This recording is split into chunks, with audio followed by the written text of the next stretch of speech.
One sentence summary: the most Michael Bay film ever that wasn't directed by Michael Bay. Could you beat the villain? So the aliens in this are so advanced that they can travel, through space, many light years. But they are also, beaten by World War II technology. So it's hard to decide where their strengths and weaknesses, lie. No one actually tries to talk to the aliens in this and open a dialogue. And I'm pretty sure the aliens are not the one that start the conflict. I don't think they fire first. So, A, I try and talk to them. They might be pretty chill guys. They might be refugees. We don't know. B, the aliens only seem to fire on things when they perceive them as a threat. So if I do try and talk to the aliens and, they blow up my co-stars, not me, I'm the main character, so I'd be fine. What I do is get a dinghy, something like that, hide some explosives in it, float it towards the aliens. There's no threat here, don't worry about it. Then, blow them up. How would you improve this film?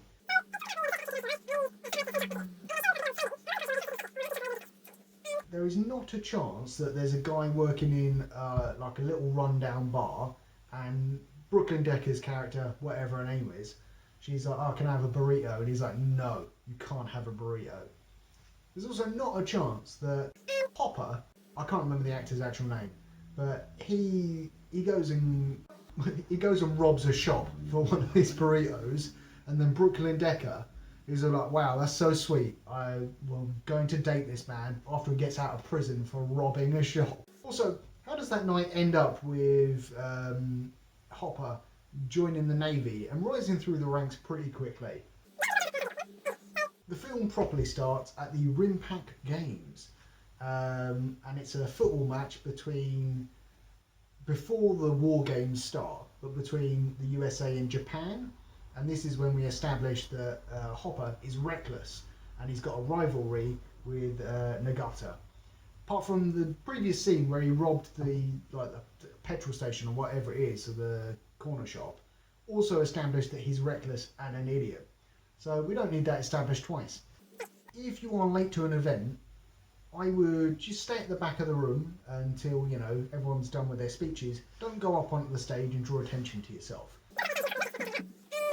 The tall blonde man in this film, Alex Skarsgård, whatever his name is, up there you go, that name, he says, your men look ready. And I understand that's probably just, military navy terminology, but there are clearly women in that crowd too, so don't forget them. And Rihanna, she's one of the women in that crowd. And her sole job in this film, it would appear, is to say something cool before something explodes.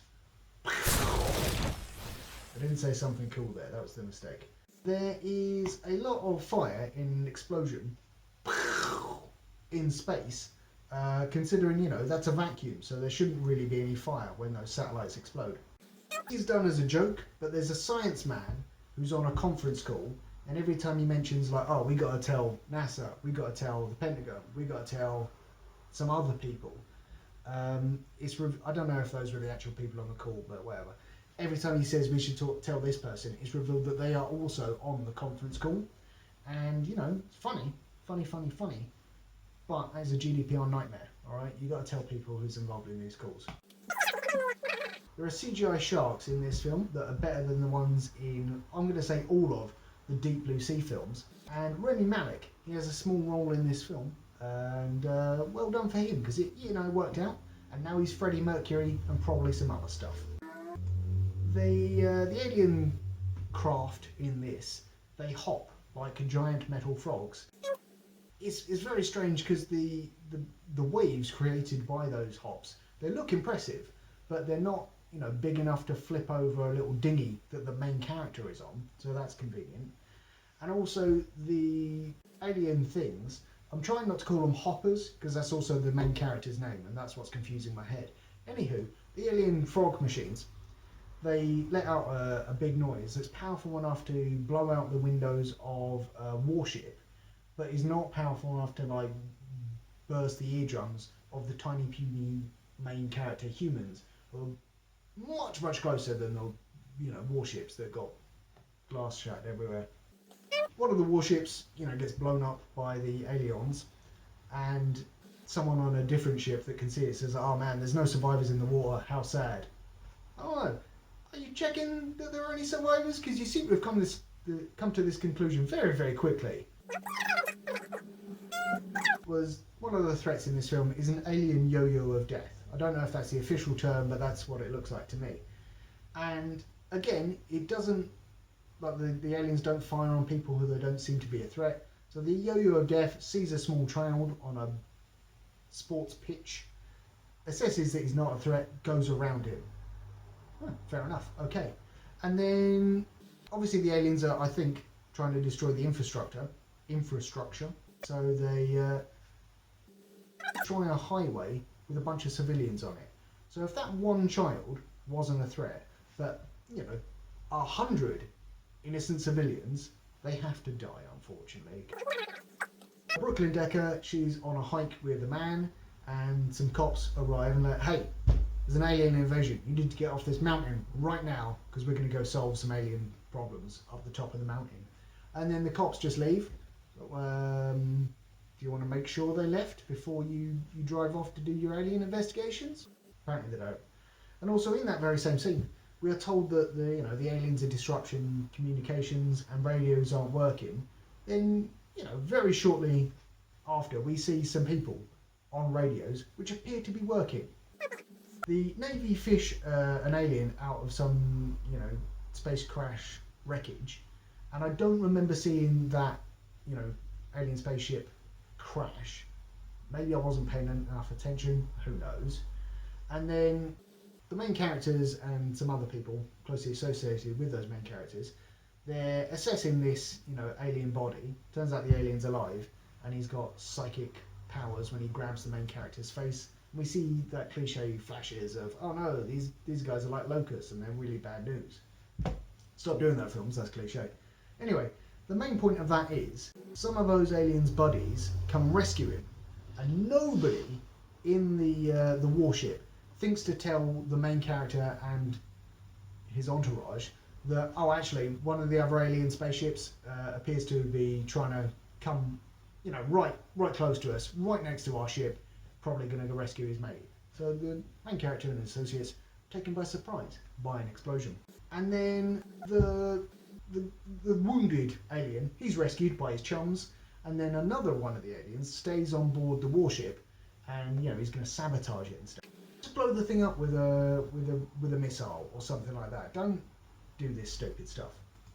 Anywho, Hopper, he confronts this alien saboteur, and for some reason he's shooting him with a gun or whatever. He waits for that alien to get close enough to, physically take the gun out of his hands, probably slaps him a bit or something like that. Strange. Doesn't seem like a very good military tactic. Why does Rihanna do the exact same thing, waits for the alien to get close enough, take the gun from her hands twice? Like, he does it to your mate, you're like, oh man, I should probably take a step back. He does it to you, he's like, well, I guess I'll try that exact same thing again, see what happens, but with a smaller gun. This'll get him. There are horses on the mountain that Brooklyn Decker and her mate were told to get off of, but didn't. And they seem very, very chill, considering that they're standing right next to like a car crash and some smashed up dead people, and also aliens. Nobody respects the scientists or, even smart people in this film. Every time someone says something, mildly intelligent, they're basically told, some variation on, shut up, nerd, just give it to me in simple language. Bit sad.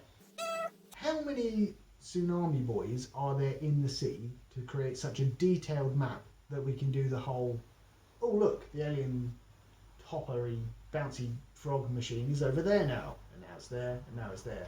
Seems like basically these things are polluting the sea.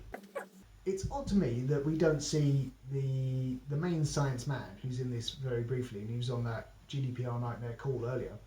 He has a grad student who he has some, comedy banter with. We don't see that comedy banter grad student guy die, but we're just told about it, which is strange, because you would have thought, oh man, this establishes that these aliens are not very friendly. I'm pretty sure some of the sound effects in this film are actually from the Transformers films, but I can't prove that, and I don't want to rewatch the Transformers to find out. Hopper and Agatha, his, friendly rival, climb up a sinking warship and jump off the end of that warship instead of just jumping off at the sides like everybody else does.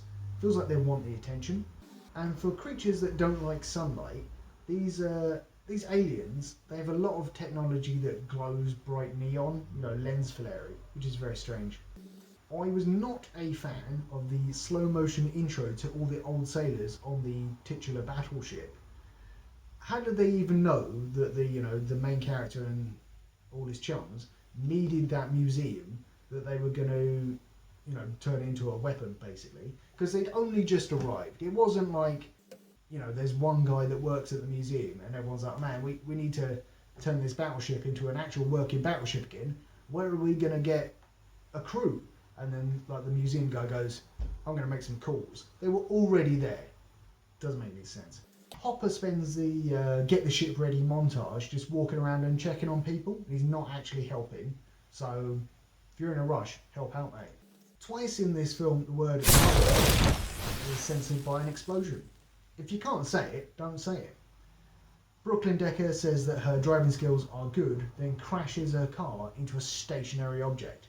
So she was lying. Blowing up one facility saves the entire world, which is really convenient for the humans. And nobody at the end of the film seems concerned that, those aliens whoop the crap out of us. What if they come back? There's no mention of it at all. Hopper and his brother, whose name was Stone, whatever, they don't mention their parents at all, but we see a picture of what is maybe meant to be them and their mum. And I'm not saying I need their entire, backstory spelled out for me. It's just that the first scene is at Hopper's birthday, and it would have been, nice if there was a line like, oh man, I wish mum and dad could be here, but they can't because they died tragically. Nobody in this film, Battleship, based on the game Battleship, says, you sunk my battleship. An old man says, they ain't gonna sink my battleship, or something like that, but it's not close enough for me, okay? Rating out of 5 beers. I did quite like the music in this film, but towards the end it just started to seem like a greatest hits album with no thought behind it, because they were just like generically good songs, not really tied to the scene that was happening. And I did quite like the guy who Brooklyn Decker was hanging out with, who was grumpy and miserable all the time, and like she was all like, oh yeah, we're gonna climb this mountain. He's like, yeah, my dog could climb this mountain. She's like, oh, that'd be nice for you, go on a walk with your dog. My dog's dead. And I think he did the same thing with his grandma. Pretty funny. But then at some point he was called a cyborg because he's an amputee, and that's not cool. So don't do that film. Anyway, I would give this film 4 beers out of 5.